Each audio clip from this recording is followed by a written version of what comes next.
regardless of how many subscribers we got, we always get a couple that support the video and the channel and the website and this research. What we're looking at is climate chaos unleashing on the planet. We have got all sorts taking place. Equatorial jet streams crossing from the southern hemisphere over into the northern hemisphere. We're supposed to only have 2 jet streams over the northern hemisphere and 2 at the bottom. But what we're looking at is absolutely insane. Just going to go round and show you the state at play at this present time. Just look at how this jet stream here comes from the south straight over the equatorial region right up into them subtropical regions. Unbelievable. This is climate chaos, guys. We are seeing jet streams drag the Arctic climate down into subtropical zones. We're seeing the equatorial regions bring up that heat from those regions, and they are smashing together and delivering it over Europe right now. What is the cause of this? It's the migration of the magnetic poles. They regulate. There's no coincidence, guys, where the jet streams form. We don't get a subtropical and a polar jet stream over the northern hemisphere at 30 degrees and 60 degrees, and likewise over the southern hemisphere at 30 degrees and 60 degrees. This is where those jet streams should be. As you can see, I mean, if we didn't know any better, we would think with those 2 bands we was looking at Jupiter, wouldn't we? It's incredible. And this isn't just it. It isn't just the delivery of where the jet streams is dumping this weather. It's the temperatures that are mixing with these jet streams and where they're coming from, and then where it's being delivered. I'm going to take you over to the temperature so we can have a look at what's going on, and it will give us an idea of where those magnetic poles are moving. And I do believe that there has been a recent move in the magnetic pole, more so than what the mainstream organisations are doing. And I've got to agree with one of those people that commented on one of the videos. They first of all, I think I brought their attention to the magnetic pole shift, and then secondly, they'd started to do a bit of research themselves and come back and said, these organisations, even the ESA, NASA and all the other organisations, haven't got a clue what's going on. And it's true, they don't have a clue what's going on. It's becoming unpredictable. We are losing our ability to forecast what is going to take place next on this planet as a regard of this shutdown of the climate, the ocean conveyors and the jet streams. It's going to pop, guys, and it should be on mainstream media, but instead they'd rather cover, the elections and the Brexit and things like that, and who's going to be moving into office in the White House over in the States, and all these things really are irrelevant. The well-being of this planet surely should outweigh those trivia subjects, and yet they're not. For some reason. It's incredible. Don't they want the world inhabitants to know exactly what is going on in this world right now? Guys, I'm going to take you around the planet at the moment, but what I want you to pay attention to is the regions that are lacking in temperatures of around 30 degrees. There is one continent which I've already found out is happily enjoying that sort of temperature. It seems to be the only one on the planet. That's Australia at the moment. But check out this, all around the equatorial regions, 19 degrees, 17 degrees, 26 degrees. On the equatorial region, guys, this is supposedly the hottest place on the earth. And it is the same for all around the equatorial region. As I said, Australia benefiting from, in some regions, nearly 40 degrees Celsius. But it's incredible. Look at that. These are the hottest regions on our planet usually.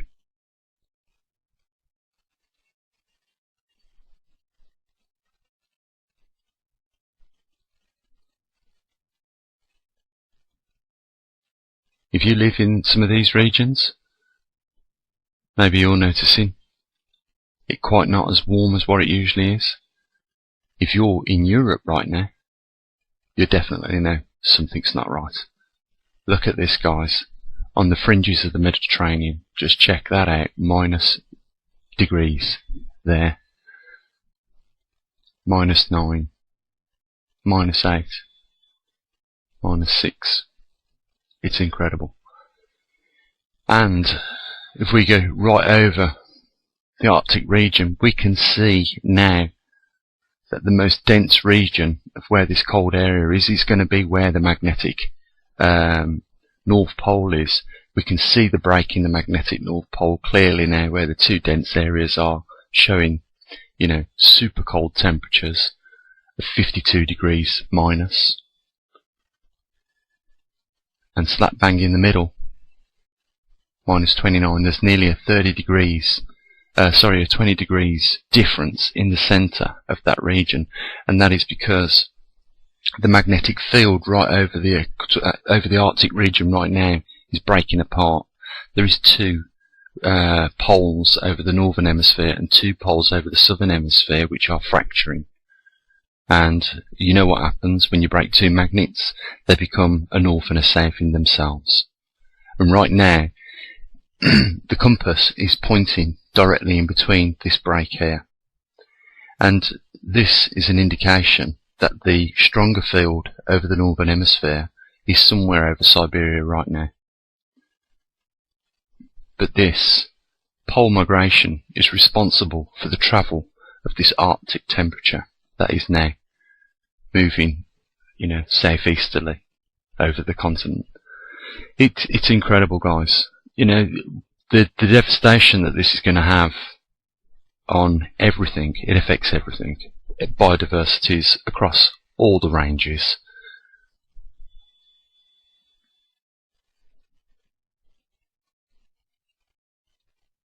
I'll just take you around so you can have a look for yourselves. Over the Antarctic region, should be slightly warmer than what it usually is, and that's because of the angle of the Earth compared to the Sun, the position at the moment that we're at.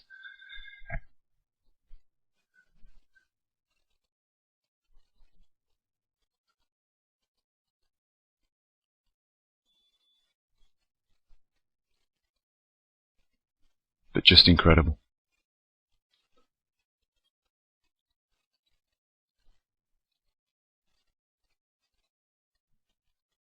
Just want to have a quick look at the sea surface temperature anomaly.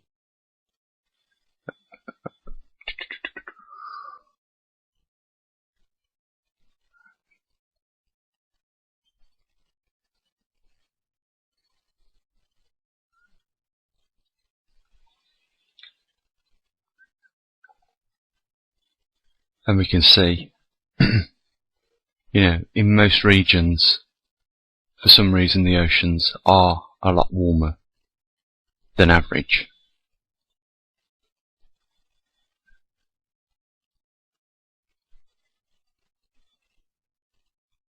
And in some regions, nearly 2 degrees warmer than what they should be, on average. And, I've said this before, why they've put yellow as the hottest and the red as not so hot bewilders me, because you would think, as things gradually get warmer, with regards to the colour scheming on this weather modelling system, you would expect the red to be the hottest, but for some reason it's the yellow.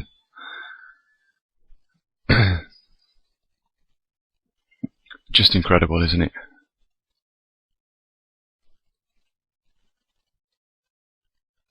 To see our planet melt down in a space of time of about 20 years is, I think, unprecedented.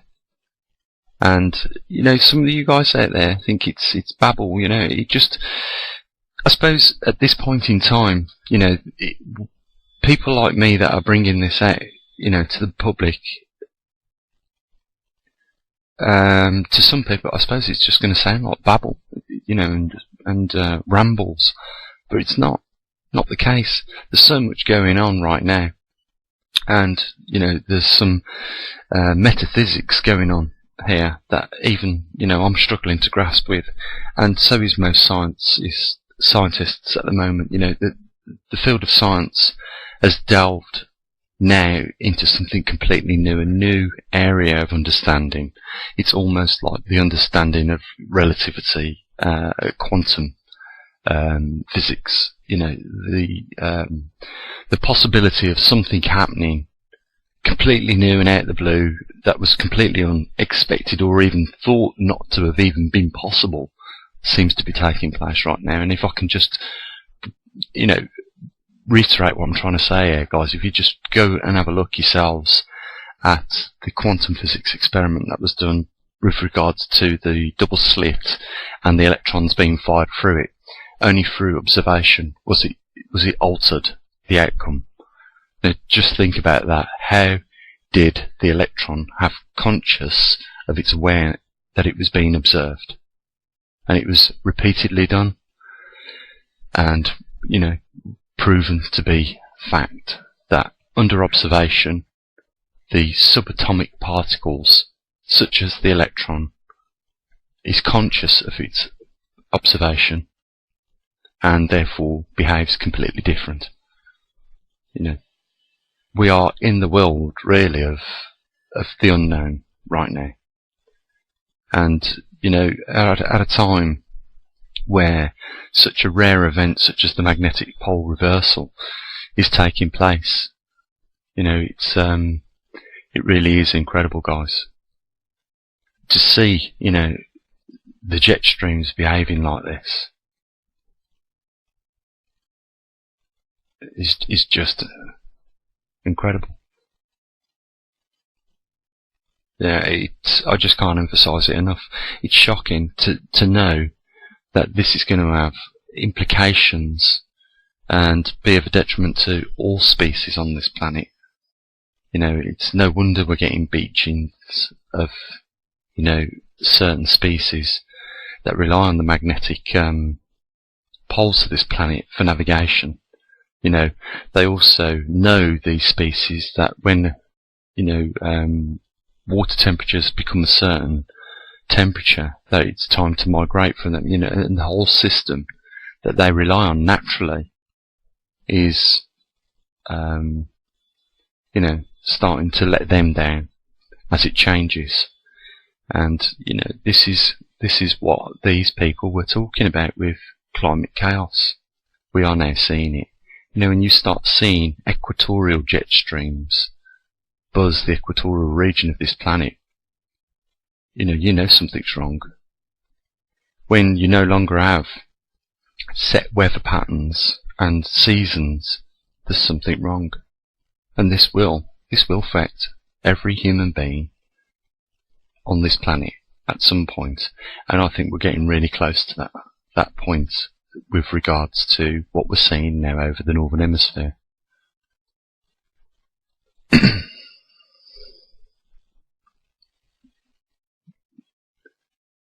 I did say, in all fairness, that we was yet to see some more inertia and more build-up of this colder region, and it would bring out the trend even more of where the magnetic North Poles were over the Arctic region, and we've seen that. This is what I'm saying to these people at these organisations. You need to start now factoring in other things in your weather modelling to get a more accurate and persistent forecast over the longer term of what's going to happen on this planet and where it's going to happen. And trust me, it's definitely going to happen on this region of the planet. As that pole increases in speed, when it hits those weak magnetic field lines, it will pick up pace. And it will deliver those Arctic regions to a new position on this planet during that. And that's what I think we're seeing right now. You know, this is a planet-size object, and the mechanics are massive, so therefore the inertia is going to be slow. But, you know, even so, changes over a 10-year period will be significant enough to be a detriment to, you know, a lot of species on this planet. We're just getting into this, guys. What I'm saying is that, you know, there are a lot of implications that we've got to look at. When the magnetosphere, you know, starts to weaken, it's at 25% loss over a 50-year period at the moment. 1/4 of its normal output is down. Right? That allows more cosmic rays in, more low-level lying clouds. That means, you know, you're getting water depositing over these regions in flash flood events that we're seeing.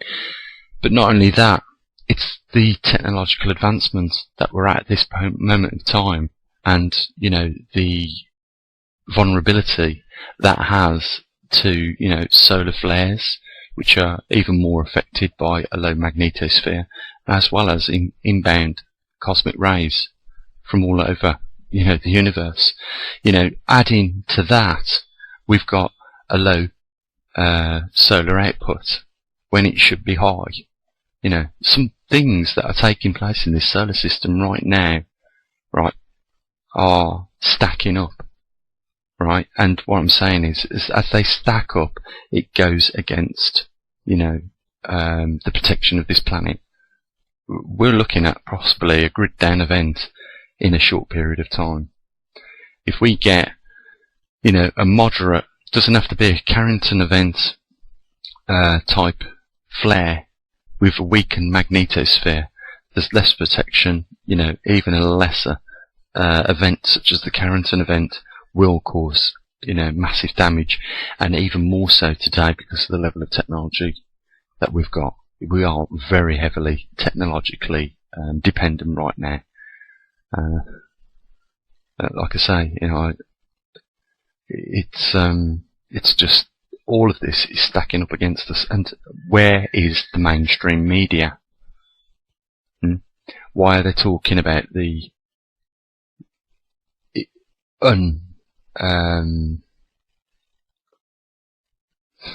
well, it's just not important. What you know, why aren't they mentioning this? This is big. You know, this is the biggest event that has taken place in human history. You know, why isn't it being talked about more on mainstream? Why aren't more people being drawn to their attention to this? Oh, I can't believe it.